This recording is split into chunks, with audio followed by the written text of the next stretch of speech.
J'attire votre attention à la présence d'une délégation de l'Association nationale des centres de l'amitié. Ce sont des invités des sénatrices Anderson et Odette au nom du Sénat. Bienvenue au Sénat du Canada. Senator Anderson. Sénatrice Anderson. Bonjour, honorables collègues. Je me lève aujourd'hui pour parler de l'inaction du Canada à créer une égalité et équité durable pour les peuples autochtones.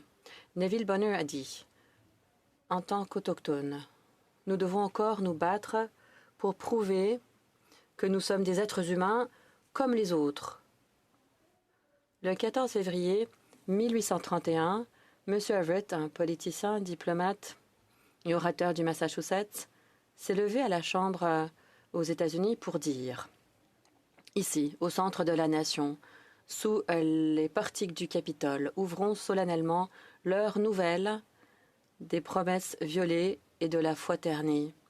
Allumons un grand feu de conseil, non pas de traités ratifiés, mais de traités annulés et brisés.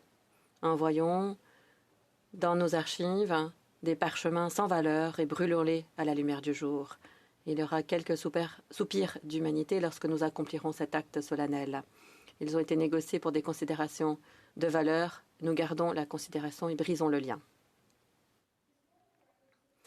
Les dossiers historiques montrent que les politiques et la législation du Canada sont semblables à celles des États-Unis. Qu'il s'agisse de traités, du ministère des Affaires indiennes, des agents indiens, des pensionnats ou des pratiques coloniales. Les terres, les maisons, la culture, les familles, les langues, le patrimoine et tout ce qui nous définissait en tant que peuple autochtone nous a été violemment enlevé par le Canada. En raison des traités historiques, en raison des accords sur les revendications territoriales et des accords sur les droits des peuples autochtones, le projet de loi C-92, les recommandations de la Commission ainsi que les déclarations onusiennes, nous avons le devoir de régler ces torts. Mais les Autochtones sont confrontés à l'inégalité et l'iniquité qui est bien ancrée dans notre vie. Ce n'est pas la responsabilité des peuples autochtones de réparer ces torts, c'est la responsabilité du Canada.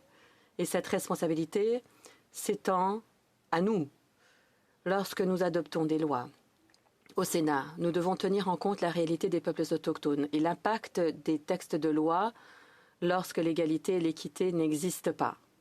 Les traités, les accords, les recommandations et les rapports doivent être conséquents et créer des actions concrètes et délibérées pour qu'il y ait des changements positifs et efficaces. M. Everett et ses mots sont tout aussi éloquents aujourd'hui qu'alors. Je termine cette déclaration en citant Brené Brown.